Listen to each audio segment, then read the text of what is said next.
mist. Rebecca sighed, glancing once more up the street with hope. She and her daughter had begun this day in California, flying through connections in New York to Shannon, then on a bus to Doolin, and finally across Galway Bay on a ferry to the island. Having been in transit for 22 hours, they were unspeakably tired. Here they finally were, with mounds of luggage but no one to greet them. "Where is that car?" Rebecca muttered. "I have to go to the bathroom, Mama," Rowan said, sitting on the big black duffel bag and kicking her feet absently. "I'm not sure where a bathroom is, sweetie. Can you hold it?" Rebecca replied, dialing Sharon on her cell phone. Sharon had arranged for Rebecca to spend the summer in a cottage that belonged to the parents of one of her best childhood friends. Near the end of a difficult pregnancy, Sharon had had to stay home in Dublin rather than come to the island herself to greet Rebecca. She had, however, promised to send someone to pick Rebecca and Rowan up.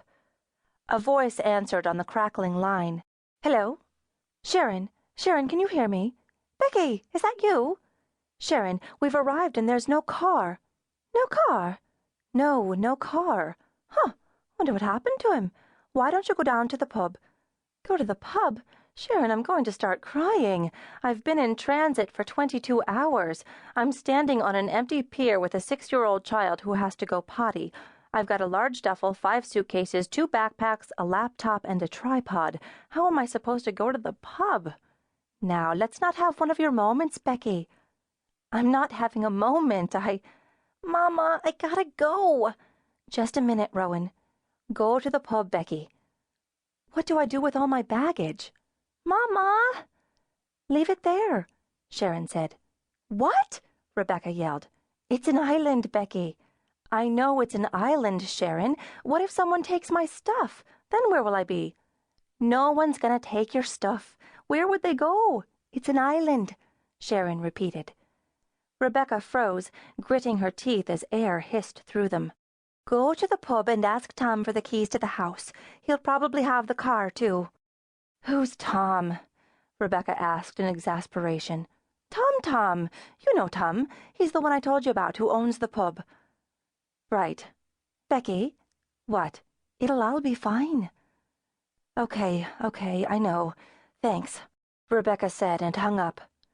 Though it was a dream for Rebecca to come to the island and study the textile art of its people, she still faced the coming months with trepidation. She knew this summer would lead to a book that would bolster her professional resume and allow her to be more selective when choosing her teaching opportunities. That was why she had come to the island. That was what she had told herself, anyway. But truly she had a deeper motivation, a certain dark crevice, a wound inflicted 6 years before. From that blackness, the tragedy of her relationship with Rowan's father, Dennis, she had run, driven from place to place, devoid of any contentment or peace she might have built. Though she had never married him, Rebecca had spent the 2 years before Rowan's birth endeavoring to free herself from his hold on her.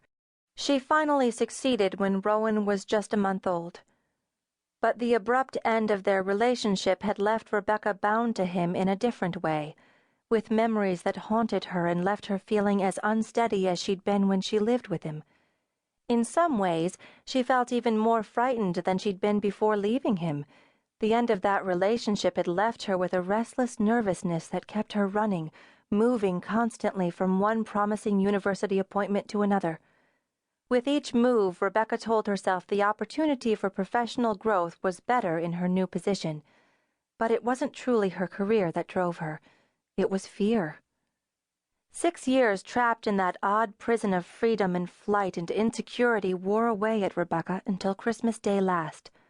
On that day, Rowan had wept when her mother told her about yet another move, crying at the thought of leaving another very best friend. Rowan was finally old enough to show Rebecca what their nomadic life was doing to her. Rebecca had quieted long enough to hear her child's tears fall hollowly into her wounded heart, and she knew she had to find a way to stop, to make it stop, to hold still. The news of the grant had followed soon after, and Rebecca realized the moment had come to make her dream come true, to stop running from her demons and face them.